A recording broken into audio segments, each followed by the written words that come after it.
I am on a hair growth journey, and the ultimate goal is to grow my hair from my hips down to my knees, but my immediate goal right now is to grow it down to my tailbone before my actual hair journey is 7 years old. I'm going to be using a few products to help me reach those goals, from bonding treatments to shampoos that help with thinning hair growth oils, and gold standard medications. This video is going to be about hair growth tips according to doctors. Oh, this is clean. This is clean. This is what I mean.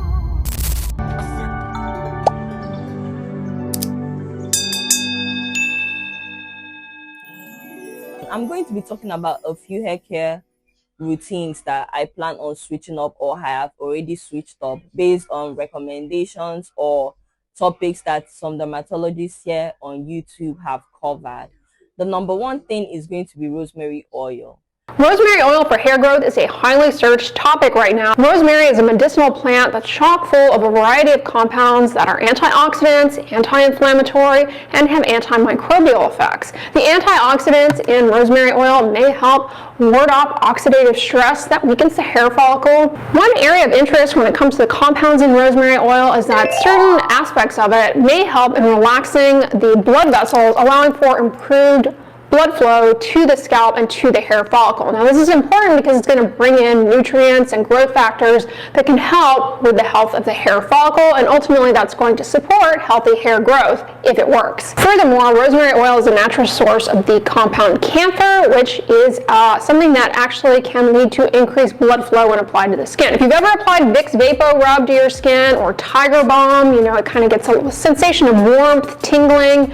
That's because of the hyperemic or enhanced blood flow effects of camphor. Of course, camphor can be irritating and is a relatively common allergen, as a word of warning. Rosemary oil is also nourishing and conditioning, so it can help the hair appear and feel softer, smoother, shinier, and glossier. But does rosemary oil actually work to promote hair growth? We have very limited research to actually answer that question. There was a small study done on 100 men. They took 50 of these men and they had them apply rosemary oil to the scalp twice a day.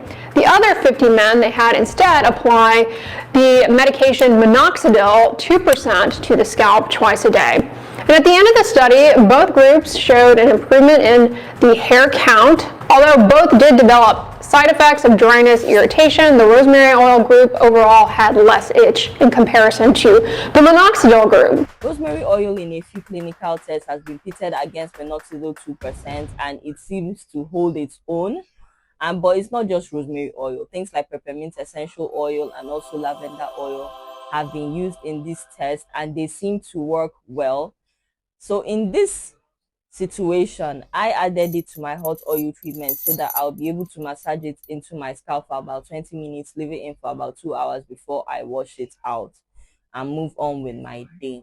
Rosemary oil is something that I am not going off based on evidence, although there are small clinical evidence that exist about it when it is used alongside Minoxidil 2%. But the reason why I use it is not because of those evidences or those proofs, those studies. I use it based on my own anecdotal experience. Rosemary essential oil, something I have used in the past, and I was able to see a difference in my growth rate, that is the growth rate of my hair. And in the past, cumulatively, I saw enough positive results with the product to make me want to continue using it. I use this in my hot oil treatment. I mixed it with coconut oil, neem oil, some menthol crystals, and castor oil every single time I'm about to wash my hair to prevent my shampoos from drying my hair out. Next on the list is Minoxidil.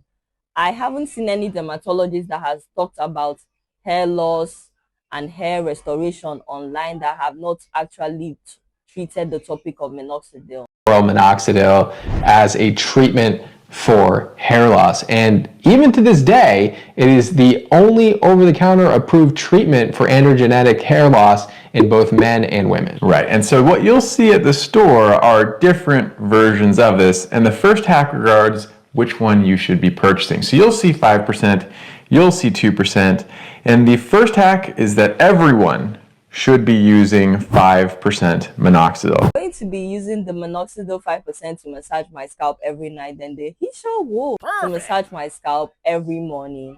This so far has been working for me, and I cannot wait to see what the results will look like in 6 months' time. And preferably the foam.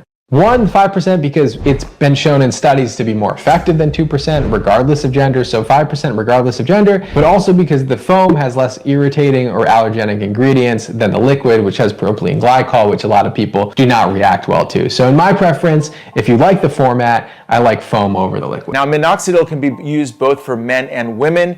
It's a topical treatment, which you basically use it twice a day on your scalp. In addition, there's an oral variety that has become extremely popular recently. The topical variety typically is around 5%, sometimes a little bit lower for women, and it's used to boost the blood flow to the follicles and increase hair loss and prevent hair from falling. Now, in the initial stages, it's normal to have some hair shedding as you push the hair into a growth phase, and in some cases, people do have some scalp irritation to it, although these are rare. I'm happy to announce that all the green tea, black tea, and caffeine rinses have been rinsed out of my hair care routines. Here, moving on, we are going to be using strictly scalp serums like Minoxidil and Hisho to promote hair growth from the follicles. Next thing that I have picked back up, I've actually used this in the past and it was very, very effective, and that's Olaplex or bonding treatments in general, because I am going to be trying different types of bonding treatments from Redken, but for now what I am using is Olaplex. The different hair care experts, hair care enthusiasts here on YouTube have talked about the benefits of Olaplex.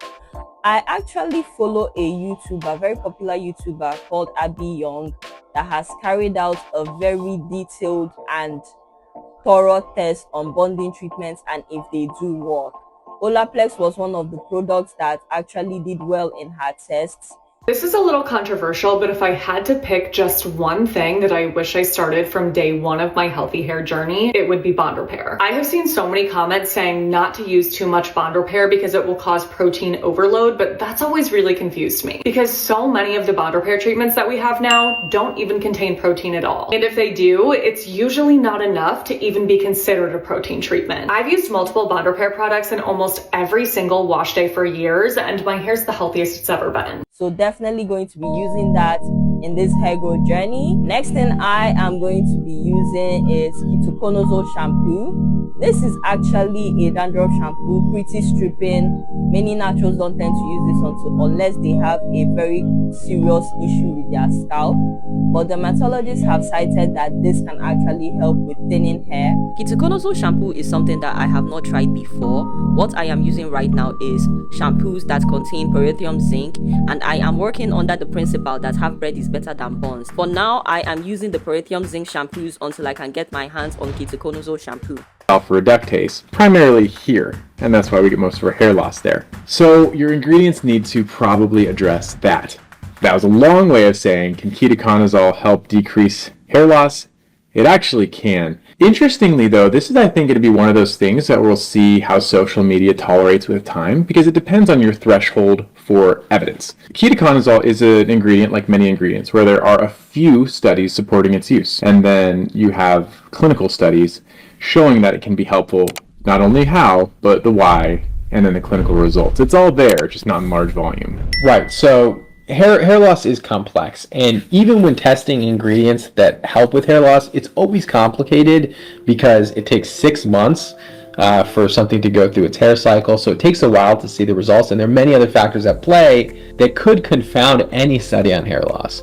Now, there is some evidence, at least, to suggest that ketoconazole, with its ability to disrupt that hormonal pathway that contributes to hair loss, and even maybe some non-hormonal causes of hair loss, it seems. So in those non-hormone dependent areas, like the side of the scalp, it may contribute. Now, some people think, and just this is dogma within the dermatology community, that because yeast on the scalp, the yeast that cause dandruff specifically, can cause some low-level inflammation on a lot of people's scalp, that may inhibit hair growth in some way, and by eliminating that with ketoconazole, it may also promote hair growth. And so the interplay here is complex, but the data does suggest that it could be a hack to use for hair loss. Now, patients come in every day to me asking about, is there a shampoo that you recommend for hair loss? And quite honestly, there are some out there. There's a bunch of different hair systems. Oftentimes they're expensive. And of all of those that are available out there, I actually think ketoconazole has the best evidence of everything that's there. So I do think that it's actually a really good hack for somebody who's just looking for a little bit of edge with their hair loss. Is it foundational to a hair loss routine? I think not, but I think if you're somebody like me who's doing everything to try to promote hair growth, I personally use it, and I use it for other reasons such as dandruff. So for me, it can't hurt, and in fact, I think it does help a bit. Yeah, I think I totally agree, and I think actually brings up a good point. It's not foundational. Your foundational things for hair loss are going to be probably your systemic treatments and some other alternative leave-on topical treatments. Similarly, I have patients, I have like a whole huge complicated sheet. I just highlight, this is for you. And when it comes to shampoos, there are very few. This is one of a few that has evidence. I think a shampoo containing green tea and caffeine, there is evidence for that as well. But beyond that, I mean, there's not much there. And so this is another common theme in the cosmeceutical space where it's not like, is this the best evidence across medical literature? Is it the best evidence available for an ingredient? And for that, I say it probably is. Next is green tea and caffeine.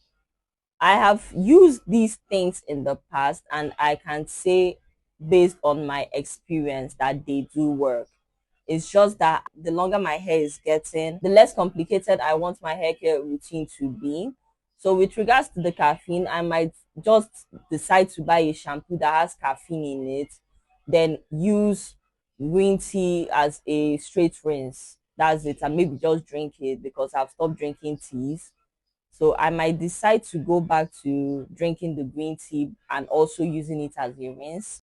These are the green teas that I plan on using for my rinse. My favorite dermatologist on the Dr. Lee channel, they also talk about how there have been some signs that green tea and caffeine can actually help with hair growth, androgynous hair loss, and all that. So I plan on doing that as well for my hair growth challenge. The last time that I was about to use this treatment on my scalp, I was having a mental rundown on how I was going to take care of my hair once that treatment was over. And when I remembered that I was still going to apply Minoxidil to my scalp immediately after washing my hair, I was like, what then is the use for the green tea? What exactly is this green tea and the caffeine, EGCGs and etc. inside it is giving me that Minoxidil, which is the gold standard, is not giving me? Once I got the answer to that, I picked up the cup of green tea, I drank it. The last thing I'm going to be doing for this hair growth challenge is my diet. I'm going to be taking multivitamin capsules called liver oil capsules that is rich in vitamin D and vitamin A because I don't eat fish. I take called liver oil supplements just to address that because I know how important consuming fish is for we as human beings.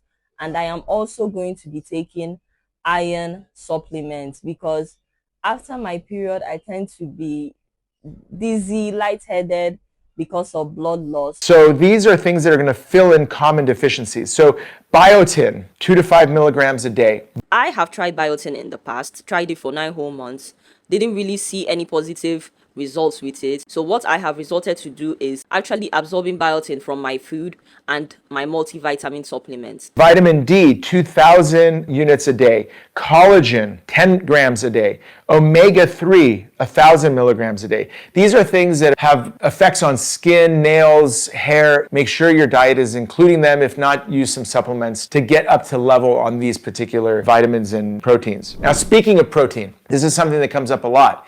People who are low on protein can see hair shedding. You know, if you're a vegan diet, a vegetarian diet, and you're not really concentrating on getting the proteins, you could be deficient on protein, and that could lead to hair loss. So the general consensus is, talking again to transplant surgeons and specialists in the area, you need a minimum of 50 grams a day, ideally up to about 100 a day in terms of protein.